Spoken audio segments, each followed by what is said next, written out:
नमस्कार साथियों, उम्मीद करता हूं आप सभी अच्छे होंगे और अपनी अपनी तैयारी में डटे होंगे। सीटेट दिसंबर 2024 के कुछ ही दिन शेष बचे हैं और हमारे लिए सबसे जरूरी है कि हम कोई भी स्कोरिंग एरिया है उसको ना छोड़ें। हिंदी में जो सबसे बड़ा स्कोरिंग एरिया है वो है आपका पैसेज, यानी अनसीन पैसेज जो आते हैं गद्यांश और पद्यांश वाले, वो 15 नंबर के आते हैं। वो 15 नंबर अगर आप बिल्कुल हमारे इस वीडियो को एंड तक देखेंगे तो इसमें हमने इस तरह की ट्रिक्स और टिप्स आपको बताने वाले हैं जो 15 अंक आपके आसानी से पक्के हो जाएंगे और आपके लिए सीटेट क्वालिफाई करना या सीटेट में अच्छे मार्क्स लाना बहुत ही आसान होने वाला है। तो अगले कुछ समय तक हमारी साथ जुड़े रहिए। और सबसे बड़ी बात इसमें है, चाहे लैंग्वेज 1 हो आपकी हिंदी या लैंग्वेज 2 हिंदी हो, पेपर 1 की हिंदी हो या पेपर 2 के लिए हिंदी हो, सभी के लिए समान रूप से लाभकारी है। अगर आप नए हैं तो चैनल को सब्सक्राइब करें, वीडियो को लाइक करें, शेयर करें। बाकी किसी भी सुझाव के लिए, समस्या के लिए हमारे टेलीग्राम चैनल पे भी जुड़ सकते हैं, लिंक डिस्क्रिप्शन में दे रखा है। तो चलिए शुरू करते हैं वीडियो को बिना किसी देरी के। सबसे पहले समझ लेते हैं अपठित गद्यांश और पद्यांश क्या होते हैं। हल्की सी डेफिनेशन हम लोग पढ़ेंगे, फिर पहुंचेंगे सीधे ट्रिक्स पर। जो गद्यांश या पद्यांश पहले ना पढ़े गए हों, यानी पहली बार जिनको पढ़े गए हों या जो हमारी पाठ्य पुस्तक से जिन्हें नहीं लिया गया हो, वे अपठित गद्यांश कहलाते हैं। और इसी प्रकार उनको अगर पद्यांश है तो पद्यांश कहलाते हैं। ठीक है। अपठित अंशों पर आधारित प्रश्नों के उत्तर छात्रों को अपनी मौलिक बुद्धि और ज्ञान के आधार पर देने होते हैं, इसलिए इनका बार बार अभ्यास करना चाहिए। ऐसा करना छात्रों को कुशल बनाता है। जितना ज़्यादा आप इनका प्रैक्टिस कर लेंगे उतने ही आपको बहुत ही अच्छे मार्क्स आने के चांस बढ़ जाएंगे। क्योंकि कुछ लोग क्या होते हैं, डायरेक्ट जो है पेपर में ही अनसीन पैसेज देखते हैं, बाकी टाइम पे सिर्फ पेडागोजी वगैरह ये सब तैयार करते रहते हैं। तो इस चीज़ का ध्यान रखना है कि हमें प्रैक्टिस लगातार करते रहना है, जिससे हम क्वेश्चन को ढूंढने आसानी से पैसेज में ढूंढ सकें। 5 step trick of unseen passage solving. Unseen passage को सॉल्व करने की पंचपदीय ट्रिक हमने बनाई है। कौन से 5 प्रोसेस हैं या 5 पद कौन से हैं जिनके माध्यम से हम उसको आसानी से टैकल कर सकते हैं, आसानी से क्वेश्चंस को हल कर सकते हैं और सही आंसर टिक कर सकते हैं। कौन कौन से हैं? सबसे पहला है, सबसे पहले पैसेज के नीचे दिए गए क्वेश्चंस को पढ़ना है और क्वेश्चन पढ़ने के बाद आपको पैसेज पढ़ना है, जिससे आपको पता चल जाए कि आपको आखिर क्या ढूंढना है। बहुत ही महत्वपूर्ण लाइन है, क्योंकि ट्रेडिशनल जो अब तक का मेथड था वो ये था कि हम क्या करते थे, 2-3 बार पैसेज को पढ़ते थे और जब पैसेज को पढ़ने के बाद क्वेश्चन पे जाते थे तो हम ये पैसेज ही भूल जाते थे कि हमने पढ़ा क्या। तो हमें फिर से एक बार और पैसेज पढ़ना पड़ता था, यानी हर क्वेश्चन के लिए हर बार पैसेज पढ़ना पड़ रहा है। यानी अगर मान लीजिए आपके 7 या 8 क्वेश्चन आए तो आपको 7 या 8 टाइम्स आपको वो पैसेज पढ़ना पड़ेगा और उससे पहले आप 2-3 बार और पढ़ चुके हैं। चूंकि सीटेट में समय प्रबंधन बहुत महत्वपूर्ण है, टाइम बहुत कम होता है और पैसेज काफ़ी बड़े होते हैं और जटिल भी होते हैं और उनकी हिंदी भी क्लिष्ट होती है, तो इसमें बार बार आप उस पर टाइम वेस्ट नहीं कर सकते।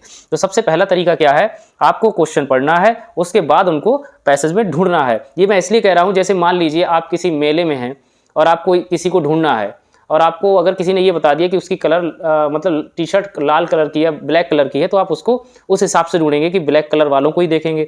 लेकिन अगर आपने सीधे कह दिया वहाँ पे ये इन किसी को ढूंढना है और उसका कोई आपने पहचान नहीं पता है आपको, तो क्या करेंगे, आप पूरा मेला देखेंगे, सभी को देखेंगे, वहाँ पे 1 बाय 1 देखेंगे, तो ऐसे में टाइम वेस्ट ही होगा। सिंपल सी बात है।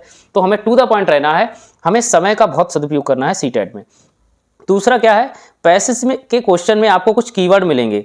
ये कीवर्ड बहुत महत्वपूर्ण चीज़ है। जब कीवर्ड मिलेंगे तो उनको क्या कर लेंगे, अंडरलाइन कर लेंगे। कीवर्ड को अंडरलाइन कर लेंगे। जो आपको जैसे एक मान लीजिए वाक्य आया, उस वाक्य में कोई कीवर्ड, मान लीजिए मानवता, आध्यात्मिकता, कुछ भी ऐसा कीवर्ड आ गया, तो हमें ये देखना ये कीवर्ड पैसेज में कहाँ पे प्रयोग हुआ है, उस कीवर्ड को वहाँ ढूंढेंगे।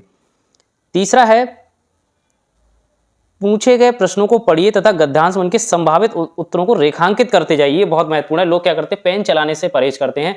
बिल्कुल डरना नहीं है। आपको जहां पे भी लगे वहां पे अंडरलाइन कर लीजिए, तुरंत अंडरलाइन कर लीजिए उस आंसर को और उसके हिसाब से अपने ऑप्शंस को देख सकते हैं और उनमें आप टिक कर सकते हैं। चौथा है, पैसेज में नहीं का भी विशेष ध्यान रखें, क्योंकि कई बार पढ़ते पढ़ते हमें नहीं दिखाई नहीं देता है और आंसर गलत हो जाता है और एग्जाम हॉल से बाहर आकर पता चलता है क्वेश्चन में क्या नहीं है ये पूछा गया था और हम क्या है पर टिक करके आ गए। ये तो बहुत ही ज़्यादा होता है, क्योंकि लोग क्या करते हैं, जैसे पेपर आया जल्दी जल्दी देखा, जल्दी जल्दी में क्या होता है, क्या है और क्या नहीं में फ़र्क होता है, उस फ़र्क को देख नहीं पाते हैं, डायरेक्ट आंसर पिक कर लेते हैं और वहाँ पे आपकी गलती हो जाती है। क्योंकि एक एक नंबर महत्वपूर्ण है। कभी कभी बहुत सारे लोग हैं जो सीटेट क्वालिफाई करने से एक एक नंबर से रह गए हैं, उनके लिए बहुत ही मतलब ये बेहद सजग रहने वाली स्थिति है। अगला है, 5वां नंबर है, हिंदी व्याकरण की बेसिक चीज़ें जरूर पढ़ लें, क्योंकि पैसेज द्वारा ही व्याकरण संबंधी प्रश्न पूछे जाते हैं। देखिए बहुत ध्यान रखने वाली चीज़ है हिंदी व्याकरण की बेसिक चीज़ें। बेसिक चीज़ें का मतलब ये है कि चाहे विशेषण विशेष से हो, चाहे आपका संज्ञा हो, सर्वनाम हो, क्रिया हो, इसके अलावा आपके तद्भव हो, तत्सम हो, विलोम शब्द हो, समानार्थी, पर्यायवाची शब्द हो, थोड़ी बेसिक नॉलेज इनकी होगी तो आप उनको आसानी से पैसेज के थ्रू पिक करके आंसर करेक्ट कर सकते हैं। अब हम आपको एक एग्जाम्पल दिखाते हैं। मान लीजिए गद्यांश को पढ़कर आपको प्रश्नों का उत्तर यानी सही विकल्प चुनना है। इसमें हम सीधे सीधे प्रश्नों से ही शुरुआत करेंगे। पहला है विशेषण विशेष का उदाहरण नहीं है, इसमें विशेषण विशेष का उदाहरण नहीं ये पूछा गया है।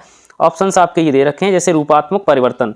अगर आपको बेसिक नॉलेज है व्याकरण की तो मैंने बताया विशेषण, संज्ञा, सर्वनाम, क्रिया, ये सारी चीज़ें थोड़ा बहुत पढ़ के जाइए। तो इसमें रूपात्मक परिवर्तन दे रखा है, किस तरह का परिवर्तन? रूपात्मक। इसका मतलब इन दोनों में आपस में विशेषण विशेष का रिलेशन है, तो ये ऑप्शन तो यहाँ पे ठीक है। दूसरा है अंधेरे युग, यानी कैसा युग? अंधेरे वाला, तो ये भी ऑप्शन यहाँ पे ठीक है। तीसरा है मानव अस्तित्व, यानी मानव और अस्तित्व, यहाँ पे इसका कोई रिलेशन नहीं है, मानव अस्तित्व का कोई यहाँ पे रिलेशन नहीं बन रहा है, यानी विशेषण विशेष वाला रिलेशन नहीं है, इसलिए ऑप्शन नंबर इसका 3 सही है। चौथा पढ़ लेते हैं आध्यात्मिक दुनिया। दुनिया कैसी है? आध्यात्मिक। यहाँ पे जो है आपको ध्यान रखना है कि मानव और अस्तित्व दोनों कैसे शब्द हैं? विशेष शब्द, यानी संज्ञा शब्द हैं। अगर यहाँ पे मानवीय होता, मानव की जगह मानवीय अस्तित्व, तो यहाँ पे कह सकते हैं विशेषण विशेष का संबंध है। प्रश्न नंबर 92 है अगला, उन्नति प्राप्त करने के लिए आवश्यक है कि मनुष्य। अब देखो इसमें दिया है उन्नति प्राप्त करने के लिए आवश्यक है कि मनुष्य। ऑप्शंस आपको देखें, अपनी खूबियों को जान ले, अपने लक्ष्यों की ओर चलता रहे, अपनी कमियों को जान ले, संघर्षरत रहें और विद्रोह करें। अब यहाँ पे ये आपने अंडरलाइन किया, इसमें उन्नति की बात की गई है, तो इसमें पढ़ेंगे कहाँ पे है ये बात। इच्छा से प्रेरित लोग उन्नति के मार्ग पर चलने लगते हैं, अपनी आरंभ अपनी प्रगति में बाधा डालने वाली सैकड़ों व्यक्तिगत और सामाजिक खामियों का पता लगाते हैं। किसका पता लगा रहे हैं? खामियों का। और ऑप्शन में कहीं खामियों का विवरण है, ये देख लीजिए। अपनी कमियों को जान लें, कमियां मतलब खामियां, तो ऑप्शन नंबर दूसरा इसका सही हो गया। इस तरह से पढ़ना है। अगला है गद्यांश के आधार पर कहा जा सकता है कि परिवर्तन महत्वपूर्ण नहीं होते। अब देखिए इसमें परिवर्तन की बात की गई है, अब परिवर्तन की बात कहाँ की गई ये चीज़ हम देख लेते हैं। मानव अस्तित्व त्रिपक्षीय है, सीधे सीधे पहुंचे एकदम से अपने सरसरी तौर पर देखते जाएंगे। ये है देखो, मानव संरचना में रूपात्मक परिवर्तन अब भी हो रहे हैं और भविष्य में भी होंगे। अब इसमें ऑप्शन पढ़ते हैं। परिवर्तन महत्वपूर्ण नहीं होते, परिवर्तन मानव जीवन का सत्य है, परिवर्तन अपरिपक्वता को दर्शाते हैं, ये भी यहाँ पे कोई बात नहीं है। महत्वपूर्ण नहीं होते, ये भी गलत हो गया। परिवर्तन तीव्र गति से होते हैं, ये भी कहीं लिखा है। परिवर्तन मानव जीवन का सत्य, यानी ये हमेशा होते रहेंगे, आज भी हो रहे हैं और भविष्य में भी होंगे, इसे ऑप्शन नंबर 2 सही हो गया। ऐसे ही अगला है अध्यात्म शब्द में एक प्रत्यय लगाने पर शब्द बनेगा। प्रत्यय शब्द आपको पता होना चाहिए, उपसर्ग प्रत्यय बहुत महत्वपूर्ण है, ये भी पैसेज के थ्रू जरूर पूछे जाएंगे। एक में आपका क्या, अगर अध्यात्म में एक मिला दोगे तो क्या हो गया? आध्यात्मिक, यानी जो बाद में जुड़ता है वो प्रत्यय, जो पहले जुड़ता है वो उपसर्ग। कॉमन सेंस की इतनी सी बात है और कुछ नहीं है, तो इसका सही आंसर ऑप्शन नंबर 3 हो गया, आध्यात्मिक। 95 है मानव शब्द किस प्रत्यय और उपसर्ग का प्रयोग संभव है। इसमें आपको शब्द लगा के जोड़ लेने, अगर सार्थक शब्द बन रहा है तो ठीक है, नहीं बन रहा है तो गलत है। इसका मतलब जैसे पहला आपने ई जोड़ के देखा, तो मानव में ये जोड़ोगे तो मानवीय हो गया, और उसके साथ अगर उपसर्ग आ जोड़ लोगे तो अमानव हो गया। तो यहाँ पे ये दोनों चीजें सही हो जाती हैं। अमानव कुछ होता नहीं है, अमानव तो सही है तो बट मानवित कुछ नहीं होता है, ऐसी मानवीय तो सही है तो सुमानव कुछ नहीं होता है, मतलब दोनों में से कोई ना कोई कॉम्बिनेशन एक गड़बड़ होगा किसी ना किसी का, इसलिए ऑप्शन नंबर 1 ही इसका सही है, ई और आ। मानव के कौन से 3 पक्ष हैं? अब देखो पक्षों की बात की गई, हमें ये ढूंढने हैं इसमें। देखिए मानव अस्तित्व त्रिपक्षीय है, सीधे सीधे रखा, भौतिक, मानसिक और आध्यात्मिक। इसमें ऑप्शन में देख लीजिए, भौतिक, मानसिक और सांसारिक, भौतिक, मानसिक और आध्यात्मिक, तो ऑप्शन नंबर कौन सा सही हो गया? चौथा सही हो गया, सीधे सीधे। अगला प्रश्न है, आदि मानव ने डैश के क्षेत्र में प्रगति की परंतु डैश के क्षेत्र में प्रगति नहीं कर सका। अब हमारे लिए यहाँ पे टैग वर्ड क्या हो गया? आदि मानव, यानी आरंभिक काल का मानव। तो यहाँ पे इस तरह की बात कहीं ना कहीं की गई होगी। ये देखिए यहाँ पे लिखा होगा, आदि मानवों ने सुख प्राप्त करने के लिए अपनी सहज इच्छा से प्रेरित होकर इन खामियों के खिलाफ संघर्ष, हालांकि प्रगति करने के लिए कोई व्यवस्थित तरीका उपलब्ध न होने के कारण वे बहुत कमजोर थे। इसके अलावा यहाँ पे भी की गई हो, हम ये नहीं कह सकते इन आरंभिक मनुष्यों ने वास्तव में कोई महत्वपूर्ण आध्यात्मिक प्रगति की थी, यानी इसका मतलब किस में नहीं की उसने? आध्यात्मिक में तो नहीं कर पाया, तो किस में की होगी? सिंपल सी बात है, भौतिक में की होगी। तो पहला इसमें देखिए, दूसरा ऑप्शन आध्यात्मिक किस में आ रहा है? सिर्फ तीसरे में ही आ रहा है आध्यात्मिक। तो पहला जब आपने एक पकड़ लिया तो ये तो ऑप्शन पहला ही एलिमिनेशन मेथड से ही हो गया, तो ये भौतिक इसमें आ जाएगा, इसमें भौतिक आ गया, इसमें आध्यात्मिक आ गया। 98 नंबर यानी अगला नंबर है, उल्लेखनीय परिवर्तन से तात्पर्य है। यहाँ पे आप देख लीजिए, बड़े बड़े परिवर्तन, महत्वपूर्ण परिवर्तन, पुस्तकों में उल्लेखित परिवर्तन या पुरस्कृत परिवर्तन। अब इसमें देखिए क्या है, जो यहाँ पे जब आप पढ़ोगे परिवर्तनों की बात पढ़ोगे, आरंभ में देखिए, अब देखो परिवर्तनों की बात कहाँ पे की गई है? रूपात्मक परिवर्तन अब भी हो रहे हैं, देखिए ये दिया है, मानव संरचना में और भविष्य में भी होंगे। मनुष्य में ऐसे उल्लेखनीय परिवर्तन जो लोगों के लगभग अपरिचित होंगे, यानी उल्लेखनीय का मतलब हो गया सीधे सीधे कैसे? महत्वपूर्ण। तो यहाँ पे ऑप्शन नंबर कौन सा सही हो गया? महत्वपूर्ण परिवर्तन, ऑप्शन नंबर 2 सही हो गया। तो इन चीज़ों का ध्यान रखना है। इसके अलावा अगर आपको बिल्कुल भी आपके पास समय नहीं है, आपका पेपर छूट रहा है और आपके लिए पास कोई ऑप्शन नहीं है, सिर्फ आप क्वेश्चन पढ़ सकते हैं, अगर इतना समय, तो आप उसमें से बेस्ट ऑप्शन चुनिए।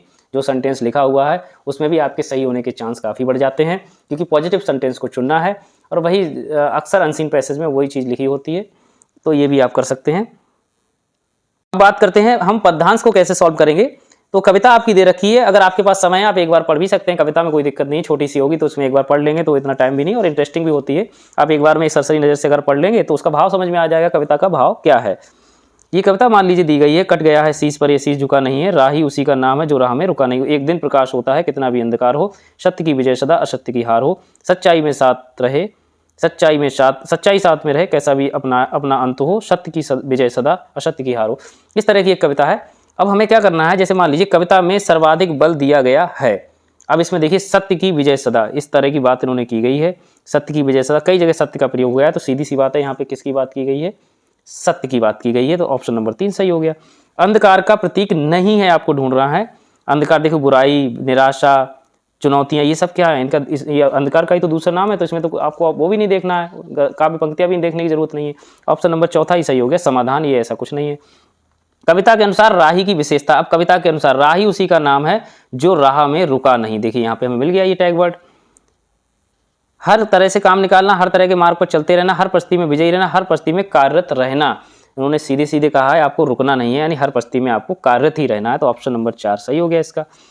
तीसरा है कविता के अनुसार किसी भी स्थिति में सिर नहीं कटना चाहिए, अंधकार नहीं होना चाहिए, यानी स्वाभिमान बना रहना चाहिए, दुखी नहीं होना चाहिए, तो इसका मूल रूप से हमारा मेन चीज इसमें यही है, कट गया है शीश पर ये शीश है झुका नहीं, यानी सब शीश नहीं झुका, इसका मतलब यहाँ पे बात की गई है स्वाभिमान की, इसलिए ऑप्शन नंबर कौन सा सही हो गया, तीसरा, स्वाभिमान बना रहे। 104 है समूह से भिन्न शब्द युग्म है, यानी दोनों में किसमें अलग है ये इसमें से। अब जैसे हार का बिहार दे रखा है, सत्य का असत्य सही है, जय का पराजय सही है, प्रकाश का, ये सारे विलोम शब्द हैं, हार का बिहार विलोम शब्द नहीं है, हार का क्या हो जाएगा, हार का जीत हो जाएगा, तो ये ऑप्शन गलत हो गया, तो यही इन सबसे भिन्न हो गया। अगला है इस कविता का मुख्य स्वर है, स्वर का मतलब है इसकी थीम क्या है, मेन थीम क्या है, किस तरह का इसमें भाव है इस कविता का, यानी ऑप्शंस आपके दे रखे हैं, तमस, ओज, श्रृंगार, देशभक्ति, तो सीधी सी बात है इसमें जो बात की गई है इसमें ओज की बात की गई है, मुख्य स्वर क्या हो गया आपका, ओज हो गया, तो ऑप्शन नंबर ये सही हो गया। बहुत बहुत धन्यवाद, हमारे चैनल पे ऐसे ही जुड़े रहें।